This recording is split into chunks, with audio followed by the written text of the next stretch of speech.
Yeah, right, mate. Thanks for coming back.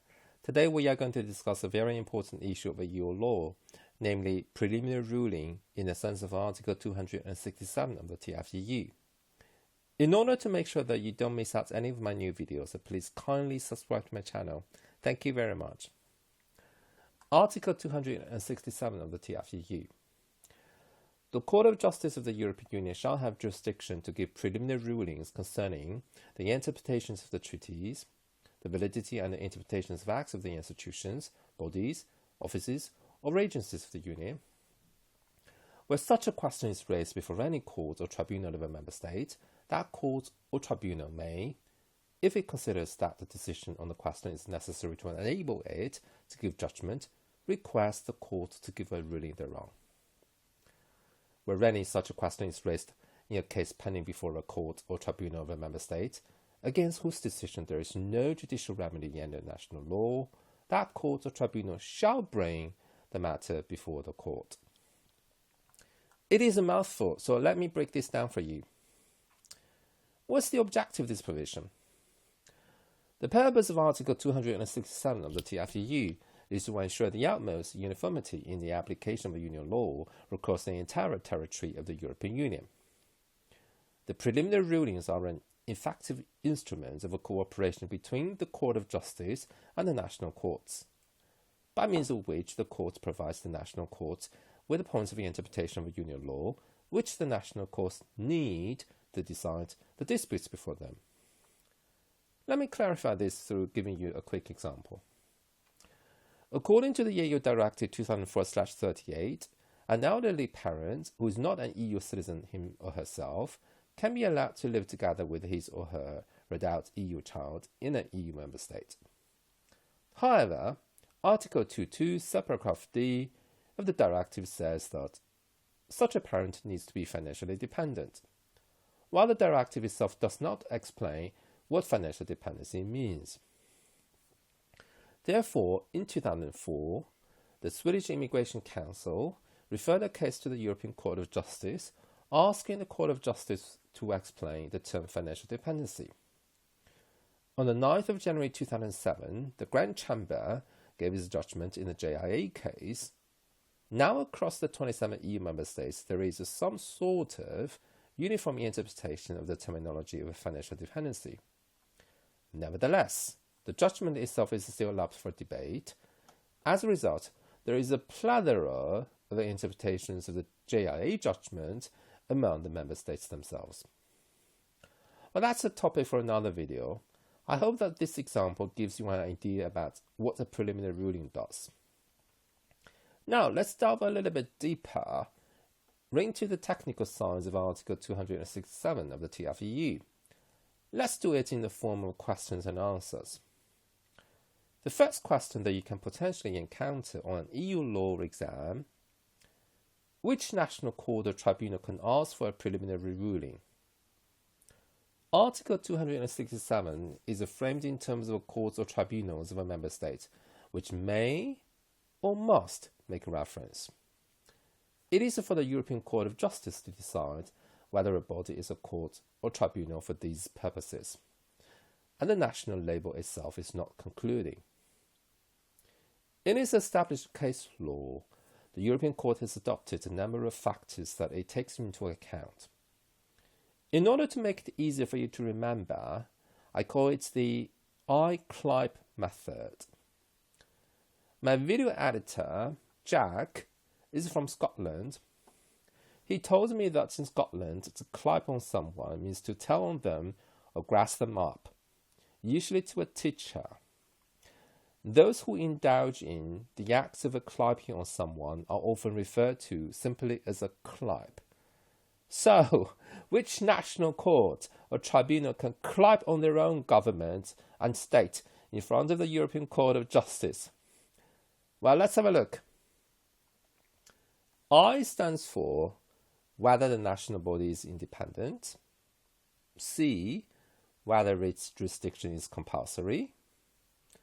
L, whether it applies the rule of law. I, whether its procedure is inter partes, which means between parties. P, whether the body is permanent. E, whether the body is established by law. I hope that this I-clap method helps you remember the points developed by the court. So on an exam, you can quickly say it off the top of your head. Now let's have a gander at a hypothetical exam question. Can arbitrators refer a case to the European Court of Justice? What do you think? Please feel free to leave your comments underneath the video. However, I'd like to give you a hint, which is the North Sea judgment C-102/82. Second question.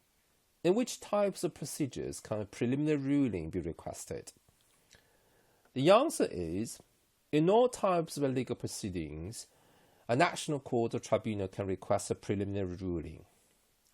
For example, as you may recall, in my previous video we discussed the Dassonville case, which was related to a criminal charge against 2 Belgian whiskey dealers. And in the beginning of this video, the JIA case was about an administrative law issue, more specifically an immigration law issue. Nevertheless, only courts of a member state can ask for a preliminary ruling. This can be at the request of the parties or over the national court's own motion.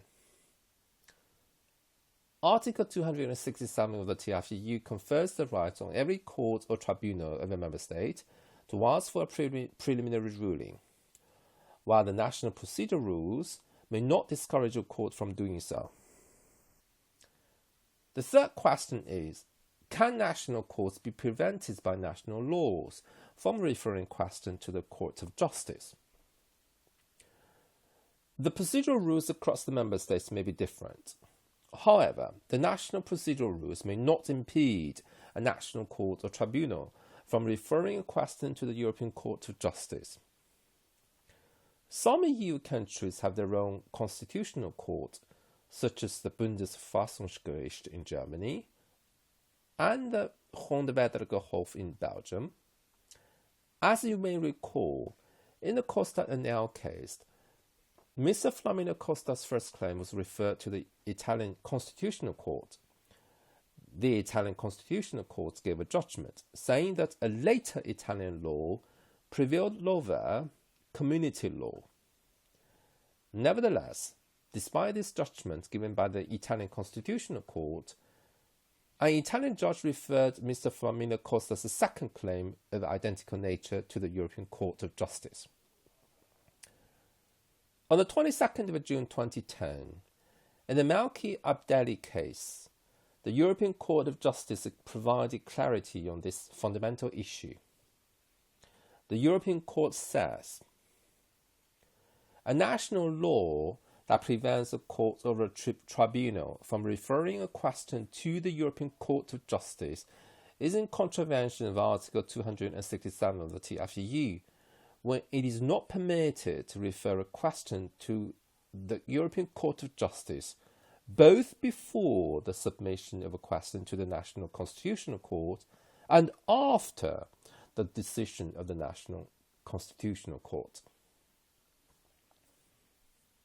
Question number 4. What are the contents of a preliminary ruling request? Well, I'll leave this question to you as a small homework. However, as usual, I can give you a small hint, which is Article 94 of the Rules of Procedure of the European Court of Justice. Perhaps you can look it up and leave your answers to this question underneath this video. Thank you. Question number 5. When does a national court have the duty to refer a question to the European Court of Justice? When there is no judicial remedy left under national law, the national court has the duty to refer a question to the European Court of Justice. This is also written in Article 267 of the TFEU. However, the national court does have 2 other escape routes refusing to refer a question to the European Court of Justice. The first legal term that you need to jot down is acte éclair. which means that the answer can be clearly deduced from the established case law. Second, act clear, which means the correct application of a union law may be so obvious as to leave no scope for any reasonable doubt as to the manner in which the question raises to be answered. Nevertheless, the national court must be convinced that the matter is equally obvious to the courts of other member states and to the European Court of Justice. The sixth question. What else can you do when a national court refuses to refer a question to the European Court of Justice?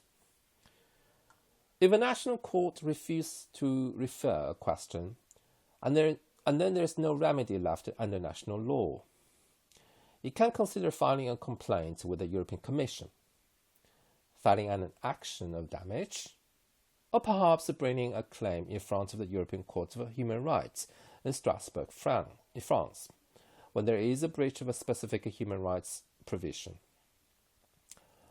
Last but not least, as a lawyer, if there is a different case of a similar nature, you can potentially ask a different national court to refer a similar question to the European Court of Justice. For example, within a country, there may be judges who are more excited about EU laws. You can potentially try to see if it is possible to bring such a case in front of a judge who is enthusiastic about EU law. Alright, this is what I want to share for today. If you like my videos, please give a thumbs up and subscribe to my channel. Thank you very much. Have a nice day. Take care. Bye-bye.